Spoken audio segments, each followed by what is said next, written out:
Carta do apóstolo Paulo aos Efésios, capítulo 4, verso 3. Façam todo o possível para se manterem unidos no Espírito, ligados pelo vínculo da paz. Verso 16. Ele fez que todo o corpo se encaixe perfeitamente, e cada parte, ao cumprir a sua função específica, ajuda as demais a crescer, para que todo o corpo se desenvolva e seja saudável em amor. Amém? Vamos andar juntos em união. O apóstolo Paulo chega, meus irmãos, na segunda metade da sua carta. Os 3 primeiros capítulos ele trata de doutrina. Nós já falamos sobre isso. Paulo fala sobre as riquezas que nós temos em Cristo Jesus. Nessa parte final, o apóstolo Paulo fala de questões práticas, como nós devemos viver como cristãos, quais são as nossas responsabilidades como discípulos de Jesus. Se na primeira parte a ideia central de Paulo é a riqueza que nós temos em Cristo, nessa segunda parte a palavra-chave, a palavra central, a ideia central é andar. Você e eu, como discípulos, devemos andar, conforme Paulo diz no começo do capítulo 4. Portanto, como prisioneiro do Senhor, suplico-lhes que vivam ou andem de modo digno daquilo que vocês foram chamados. Então, meus irmãos, nós não podemos andar ou viver de qualquer maneira. Nós não podemos andar ou viver como vivíamos outrora no pecado, conforme Paulo já disse lá no capítulo 2. A velha vida não nos pertence mais. Em Cristo agora, nós temos uma nova forma de viver. E o apóstolo chama a atenção sobre este modo de andarmos, de vivermos. Veja o verso 17 deste mesmo capítulo 4. Assim, eu lhes digo, como autoridade do Senhor, não vivam mais como os gentios. Gentios, aquelas pessoas que não conhecem a Deus, porque eram levados por pensamentos vazios e inúteis. Temos que viver de uma maneira diferente. Veja ainda o capítulo 5 e o verso 2, onde Paulo diz: vivam em amor, segundo o exemplo de Cristo, que nos amou e se entregou por nós como uma oferta de sacrifício e de aroma suave. Veja o verso 8 deste mesmo capítulo número 5, aonde o apóstolo Paulo instrui: pois antigamente vocês andavam mergulhados na escuridão, mas agora têm a luz do Senhor. Vivam, portanto, como filhos da luz. E o último texto, verso número 15 deste mesmo capítulo, Paulo diz assim: portanto, sejam cuidadosos em seu modo de vida, não vivam como insensatos, mas como sábios. Meus irmãos, nós temos essa responsabilidade de viver, de andar. E Paulo vai apresentar esse modo de viver e andar no capítulo 4, no capítulo 5 e no capítulo 6. Andar em unidade. A igreja precisa andar, em segundo lugar, em pureza. A igreja precisa caminhar em harmonia. E a igreja precisa caminhar em vitória. Amém? Nós nessa noite vamos ver a primeira parte, que é o andar em unidade. A ideia central desses primeiros 16 versículos deste capítulo 4 é justamente sobre a união, a unidade no meio da igreja. A unidade que nós temos em Cristo e a unidade que nós desfrutamos no nosso convívio. Meus irmãos, nada mais bonito e agradável ao Senhor do que uma igreja que anda em unidade. Nada mais saboroso ao inimigo das nossas almas quando há confusão, quando há discórdia, desavença no meio da sua igreja. Quando há discórdia no nosso meio, Satanás, ele jubila, ele vibra, mas quando nós nos unimos, nós glorificamos ao nosso Deus. E esta unidade, ela nada mais é do que a aplicação da doutrina bíblica. Lembre-se que nos primeiros 3 capítulos Paulo trata de doutrina, ele trata de nos instruir na palavra de Deus, porque a unidade ela só vai ser uma realidade se tiver como base as Escrituras, se tiver como base a doutrina que ele ensinou na primeira parte da sua carta. Então, meus irmãos, Deus ele está nos conclamando nessa noite, à luz das Escrituras, como igreja batista que nós somos aqui na cidade de Foz do Iguaçu, nós possamos viver e andar em unidade. Deus reconciliou os judeus e gentios com Ele. Deus reconciliou os judeus e gentios uns com os outros, para que então reconciliados todos pudessem compor a igreja, o corpo de Cristo, e assim expressar a glória de Deus. A nossa responsabilidade é guardar esta unidade. A nossa responsabilidade é proteger esta unidade. A nossa responsabilidade, meus irmãos, é preservar esta unidade. Não somos nós que criamos a unidade, não somos nós os agentes formadores da unidade na igreja. Nós tão somente guardamos, promulgamos, protegemos, preservamos aquela unidade que Deus já realizou no nosso meio. E para isso acontecer, Paulo nos deixa aqui nesses versículos 4 atitudes, 4 resoluções muito importantes para nós, para a gente poder pensar nisso. A unidade ela se dá, meus irmãos, na graça de Deus. A graça é o elemento essencial para a unidade. E nós podemos então dizer que o primeiro passo para a igreja viver desta maneira é a igreja entender a graça da unidade. Volte os seus olhos para os primeiros 3 versículos deste capítulo 4. Portanto, como prisioneiro que Paulo era em Roma, onde ele escreve a sua carta, eu peço que vocês vivam de modo digno pelo qual vocês foram chamados, que vocês foram conclamados pelo Senhor. E aqui então, a partir do verso 2, Paulo começa a dar alguma instrução mais específica. E nós precisamos ter esse cuidado. Sejam sempre humildes, sejam amáveis, tolerando pacientemente uns aos outros em amor. Façam todo o possível para se manterem unidos no Espírito, ligados pelo vínculo da paz. Meus irmãos, a unidade ela é possível tão somente se nós observarmos esses elementos que o apóstolo Paulo lista para nós aqui. A humildade. Sem humildade não há a unidade da igreja. O que é humildade? É colocar Cristo em primeiro lugar, é colocar os irmãos em segundo lugar, e nós ficarmos em terceiro e último lugar. Isso é humildade. O que é mansidão? Mansidão é uma característica, é uma qualidade de nós deixarmos sermos dominados, guiados pelo Espírito Santo. Mansidão não é fraqueza, mas mansidão é submeter a nossa personalidade à autoridade do Espírito. A Bíblia diz que Moisés era um homem manso, porque ele aprendeu a deixar a sua personalidade submissa ao Espírito Santo. Paulo fala que nós temos que ser longânimos. O que é longanimidade? É ser de longo ânimo. Longanimidade, meus irmãos, é ser dotado da capacidade de tolerar o desconforto, sem reivindicar o direito de retribuição ou o direito de ofensa. Paulo diz que nós temos que ser pacientes. Paciente é a capacidade de suportar. Paciente é a graça de nós poder experimentar os flagelos, as aflições. E o ingrediente essencial para a paciência é o amor. Sem amor, ninguém se tornará paciente. Paulo diz que nós temos que ser diligentes, ou literalmente mostrar o desejo de manter ou guardar a unidade do Espírito. A unidade ela parte da nossa disposição de nós fazermos isso. E por fim, Paulo termina a relação dizendo que a graça da unidade se dá pela paz. Se um cristão não está em paz com Deus, se eu não estou em paz com Deus, eu não vou ser capaz de viver em paz com os meus irmãos e tampouco com os meus diferentes. Paulo está aqui, meus irmãos, nesses 3 primeiros versículos, dando um pequeno esboço do fruto do Espírito que ele aprofunda na carta aos Gálatas.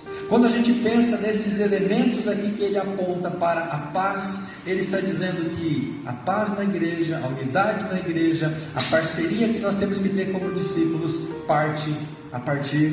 nasce a partir da presença e da ação do Espírito em nossos corações. Amém? Mas o apóstolo avança um pouquinho mais. Ele traz em segundo lugar a base para a unidade. Veja comigo a partir do verso 4, verso 5 e verso 6. Qual que é a base, qual é o alicerce para a unidade? Pois, Paulo diz assim: há um só corpo, há um só Espírito, assim como vocês foram chamados para uma só esperança. Há um só Senhor, uma só fé, um só batismo, um só Deus e Pai de tudo, o qual está sobre todos e em todos e vive por meio de todos. Aqui então Paulo traz para nós a base da unidade. Veja, meus irmãos, que Paulo diz que há um só corpo. Qual corpo que é esse? É o corpo de Cristo. O que é o corpo de Cristo? Somos nós, a igreja. Há uma só igreja de Cristo. Embora sejamos divididos por denominações ou por grupos religiosos aqui nesta terra, embora hajam várias igrejas, várias placas e várias denominações, há um só corpo de Cristo, que é a igreja do Senhor. E é para esta igreja que todos nós convergimos. É à luz desta igreja, um só corpo, a igreja de Cristo, que nós nos unimos, que nós avançamos, que nós crescemos e que nós prosperamos. Paulo diz também que há um só Espírito. Que Espírito é esse? É o Espírito Santo de Deus. Esse Espírito é aquele que habita em nós a partir da nossa conversão. É o Espírito que age em nós quando nós nos colocamos à disposição para sermos cheios desse Espírito. Há um só corpo, o corpo de Cristo, a igreja. Há um só Espírito, o Espírito Santo, que aqui em Efésios é citado cerca de 12 vezes devido à importância e à relevância do Espírito. Mas Paulo diz que há só uma esperança.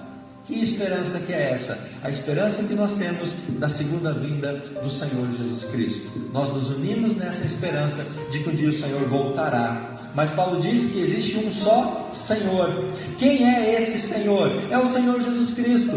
Sob o senhorio dele, todos nós nos submetemos. E se todos nós estamos debaixo do mesmo senhorio, isso gera unidade espiritual, isso gera o amor no meio da igreja, e nós podemos viver em paz como povo de Deus, porque somos súditos do mesmo Senhor. Paulo diz que existe uma só fé. Existe uma só fé, meus irmãos, ou seja, fé aqui como um conjunto verdadeiro de doutrinas, de ensinamentos, pelos quais nós pautamos a nossa vida e nos quais nós seguimos a nossa caminhada diante de Deus. A fé, essa só fé é baseada nesses princípios, é nessa doutrina, o alicerce. Os apóstolos, eles pregaram este ensino e hoje nós estamos arraigados nesta mesma fé, nesse conjunto de verdades espirituais que Cristo deixa para a sua igreja. Mas Paulo diz que há um só batismo. O que significa um só batismo? Esse batismo é uma referência à presença e à ação do Espírito Santo. Esse batismo é uma referência à unidade que nós temos quando todos nós estamos cheios e selados por aquele Espírito que lá no capítulo 1, Paulo diz que ele nos sela. Paulo está dizendo que esse batismo é quando nós somos cheios da presença do Espírito Santo. Na igreja nós temos o batismo nas águas, mas como cristãos, como discípulos, nós somos selados pelo mesmo Espírito. O Espírito Santo habita em todos nós. O Espírito Santo faz morada na sua vida, na minha vida, e essa é uma simbologia, então, do batismo que o Paulo aqui descreve para nós. E ele conclui essa lista dizendo que há um só Deus e Pai. Paulo se refere a Deus como Pai, e só existe um. Não existem deuses, não existem várias possibilidades, há apenas um Deus, há apenas um Senhor, há apenas um Pai, que é o Senhor Jesus Cristo, e dele todos nós somos filhos, e por sermos todos filhos de Deus, nós fazemos parte da mesma família, e como igreja nós andamos em unidade. Mas Paulo avança um pouquinho mais. A partir do versículo 7, meus irmãos, Paulo diz que há dons que Deus coloca sobre a igreja, para que a igreja caminhe em unidade. Veja o versículo 7. Cada um de nós, porém, Ele concedeu uma dádiva.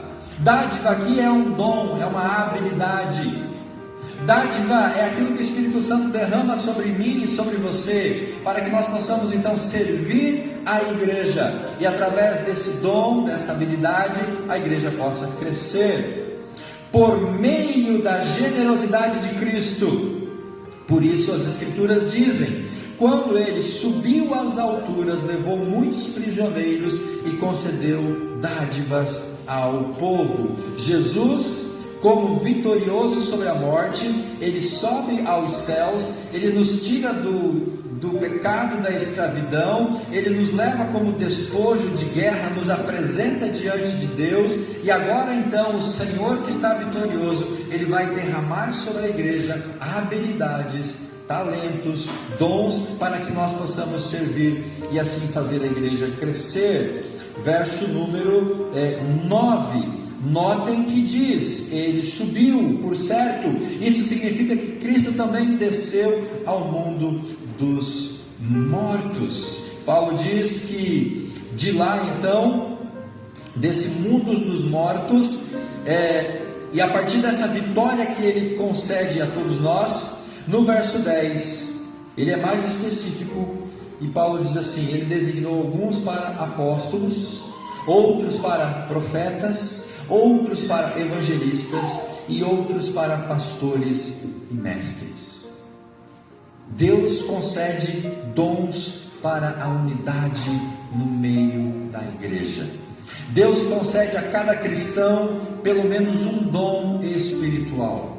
Se você é um cristão genuíno e verdadeiro, selado pelo Espírito, você vai ter um dom espiritual, e esse dom você tem que usar para a unidade da igreja e para o crescimento da igreja, não é para a glória própria e nem para o crescimento próprio. Nós devemos distinguir dons espirituais de habilidades ou aptidões naturais.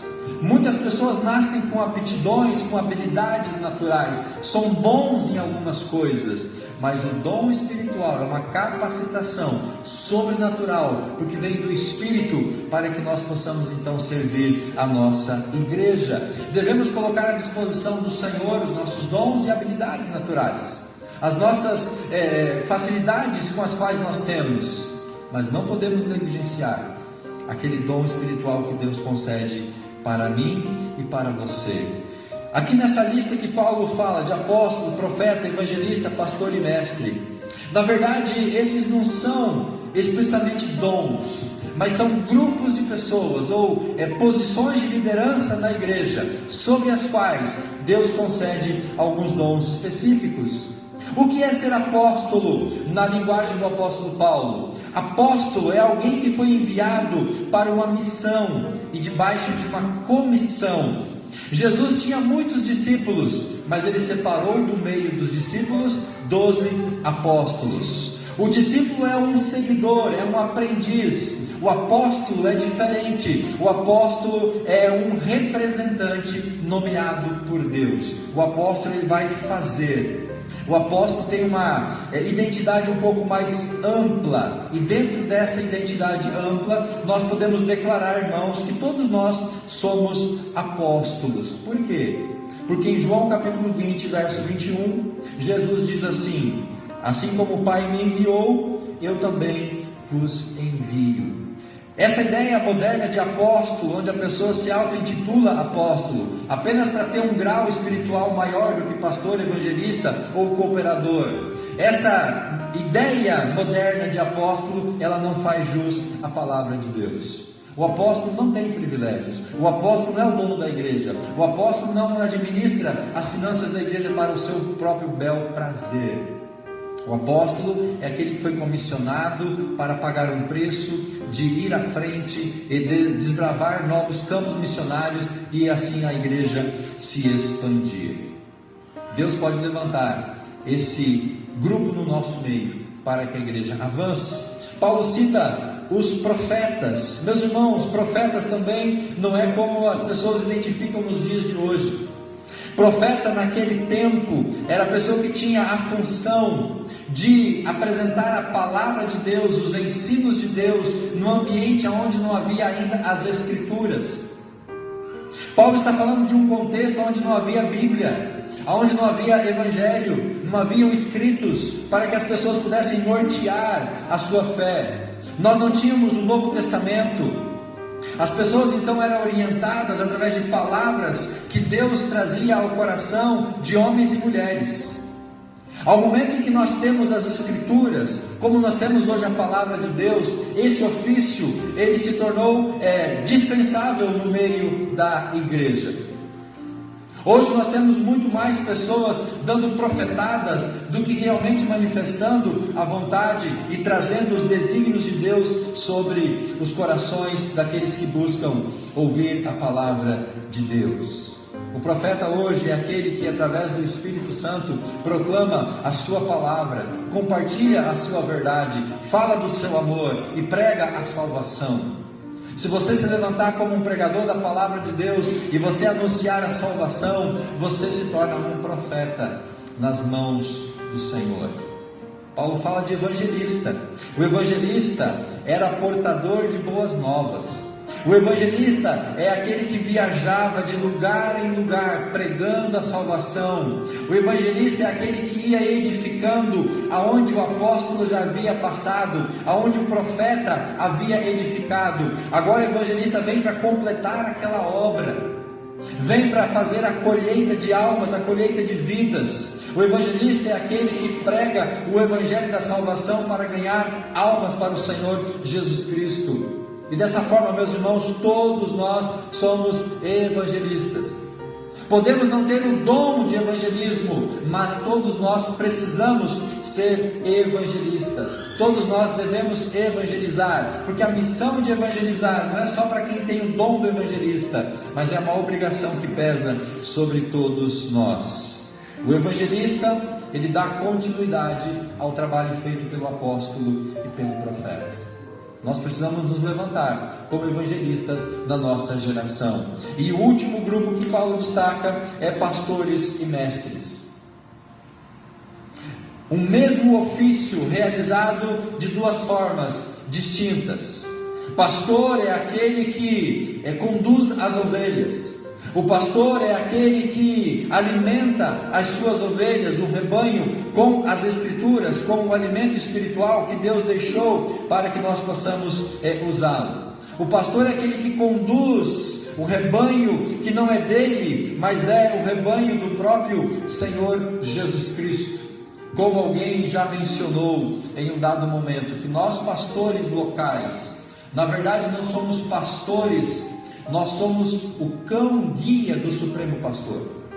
Considerando que Jesus é o Supremo Pastor e as ovelhas são de Jesus, nós somos como aquele pastor que auxilia o Supremo Pastor, o cão-guia, o cão-pastor que ajuda. E essa é uma boa figura para descrever a liderança humana.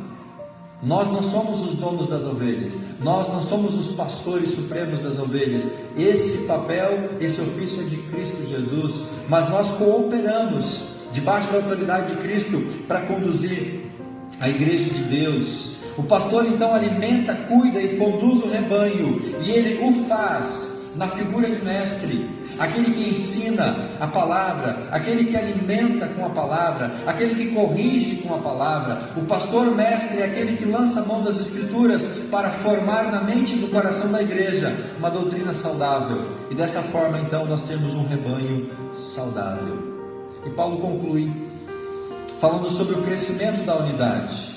A partir do versículo 12, então ele fala assim: estes apóstolos, profetas, evangelistas, pastores, mestres são responsáveis por preparar o povo santo para realizar a sua obra e edificar o corpo de Cristo, até que todos alcancemos a unidade que vem da fé e o conhecimento do Filho de Deus, para produzir o amadurecimento, até que todos cheguemos à completa medida da estatura de Cristo.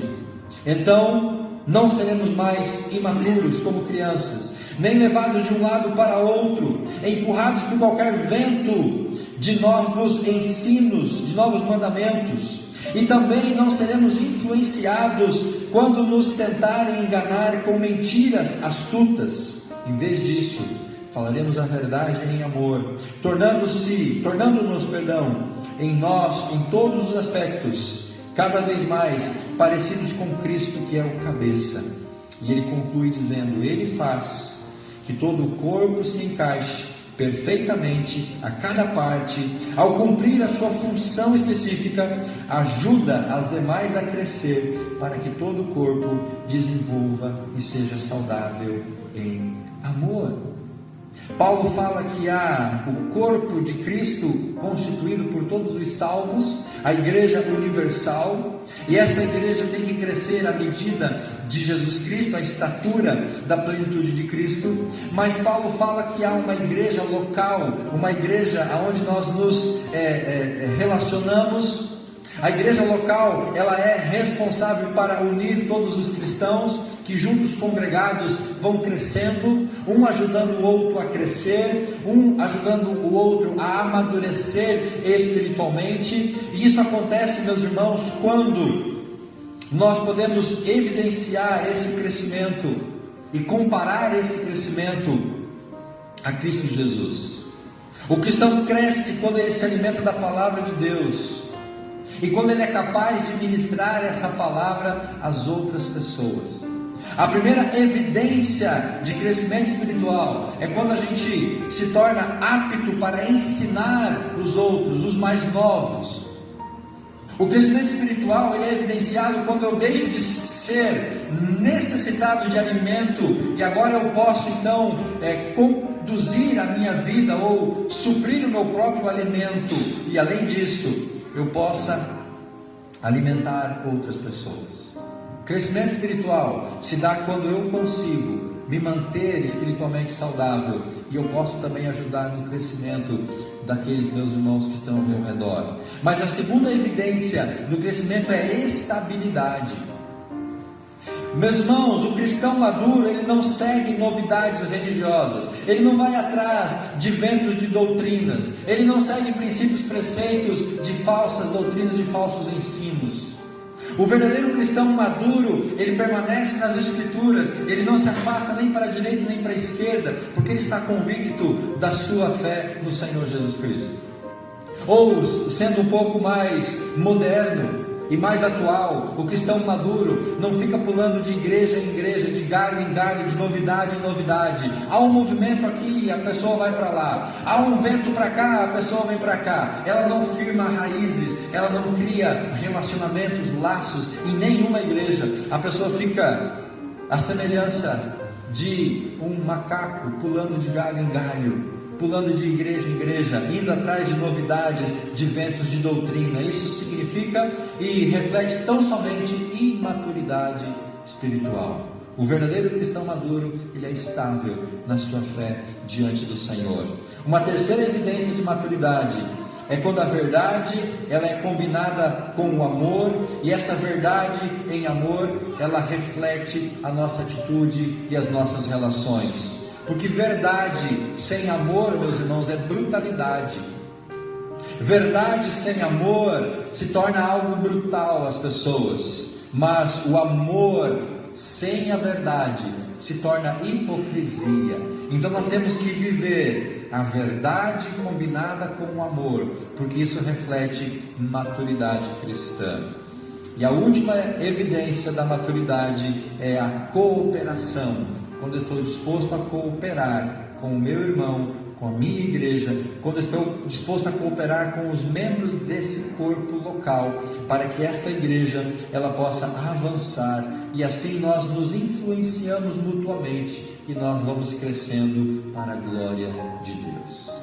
Viver em unidade é significativo, é importante, mas é um grande desafio. De maneira um pouquinho mais prática, meus irmãos, a unidade é uma dádiva que Deus concede à igreja. Quando a igreja se submete ao Espírito Santo, Se nós não estamos submissos ao Espírito Santo, não haverá unidade. Quando a igreja é capacitada pelo Espírito Santo para que os diferentes possam trabalhar juntos numa mesma missão. Se você olhar para o seu lado, para a sua frente e atrás de você, você vai ver pessoas diferentes de você. Pessoas que não pensam como você, pessoas que têm pontos de vista diferentes de você sobre vários assuntos, sobre vários temas, mas mesmo assim, nós temos que trabalhar juntos, nós temos que andar juntos no mesmo propósito, porque é isso que Deus espera de nós. Deus não quer que nós sejamos todos iguais, ou robozinhos que pensemos da mesma forma. Nós temos liberdade de pensar diferentes, meus irmãos, mas o pensar diferente, ter um ponto de vista diferente, não nos dá o direito de nos afastarmos e de não podermos trabalhar juntos para a expansão do reino de Deus. Por isso que tem tantas denominações, por isso que tem tantos grupos religiosos, por isso que tem tantas placas de igrejas hoje, porque as pessoas, elas não podem conviver com o diferente, elas não sabem conviver com o diferente, e a unidade, ela exige de nós isso, conviver e trabalhar junto no mesmo propósito, mesmo com as diferenças que nós temos. Em segundo lugar, nós vamos caminhar em unidade quando nós deixarmos as diferenças secundárias de lado e focarmos naquilo que é essencial para a vida cristã e na proclamação do Evangelho. Ah, meu irmão, eu tenho muita divergência e muitas diferenças com todos vocês. Vocês têm diferenças e divergências entre vocês. Nós podemos até pensar em pontos diferentes sobre algum tema, mas isso tudo tem que ser deixado de lado, para nós focarmos naquilo que é essencial, aquilo que é primordial, o esqueleto, a essência das Escrituras, da Palavra de Deus, para que a gente possa dar os braços então e juntos focarmos nesse essencial para a proclamação do Evangelho. Nós precisamos fazer esse esforço de deixar as diferenças menores, secundárias de lado e focarmos naquilo que é essencial. Por que nós temos tantas denominações, tantas igrejas diferentes? Porque as pessoas não souberam focar na essência do Evangelho. Elas se pegam e se agarram às coisas pormenores, e por isso nós não caminhamos juntos. Terceiro, nós vamos colher os frutos da unidade quando cada um colocar em prática o seu dom espiritual e usar as suas habilidades em favor da igreja e em favor do reino de Deus. Você e eu precisamos colocar em ação, em prática, os nossos dons ou o nosso dom espiritual. Nós precisamos colocar nas mãos de Deus as nossas habilidades, aquelas habilidades que Deus concede somente para mim, somente para você, para que então, colocando isso à disposição de Deus, a igreja possa crescer cada vez mais. Eu não tenho dom, habilidade para enfeitar a igreja, para ornamentar a igreja, para fazer esse trabalho como as irmãs têm de arrumar a mesa da ceia, fazer os cartazes de decoração. Eu sou péssimo nisso, e por isso que eu não me atrevo a fazê-lo. É por isso que Deus coloca no meio da igreja pessoas capazes de fazer isso. Então, quando nós colocamos as nossas habilidades, os nossos dons a serviço do Senhor, nós nos completamos, meus irmãos. Nós nos completamos. E para finalizar, a unidade é preservada quando não deixamos nos levar por ventos de doutrina ou por novidades, mas nós nos entregamos totalmente ao serviço da igreja local. Você é tentado muitas vezes a visitar outros apriscos. Você às vezes até fica tentado em conhecer outras realidades, mas nós não fazemos isso porque nós temos um compromisso com a nossa igreja, amamos a nossa igreja e nós vamos nos colocar a serviço desta igreja para que ela cresça e ela avance. Amém? Então fique de pé, para que a gente ore e deixe o Espírito Santo aplicar essa palavra ao nosso coração. Deus, como igreja local, queremos andar em unidade, a partir daquilo que o apóstolo Paulo nos ensina nesta noite, nas suas escrituras. Ó Deus, queremos viver de modo digno do Evangelho para o qual fomos chamados. Nós cremos que há um só Deus, um só batismo, uma só fé, um só Espírito. Nós vamos andar nesta visão. Ó Pai, o Senhor colocou na igreja dons e habilidades para que pudéssemos crescer mutuamente. O Senhor coloca no nosso meio apóstolos, profetas, pastores, evangelistas, mestres, para que nós possamos mutuamente ministrar a palavra e crescer juntos como igreja. Ó Deus, que nós possamos deixar de lado todas as divergências e diferenças, não dar ouvidos aos ventos de doutrinas, mas perseverar na fé que nós recebemos, ó Pai, das Suas Escrituras. Como igreja, Senhor, nos ajuda a viver em unidade. Como igreja, nos capacita a andar em unidade para a Tua glória, em nome de Jesus.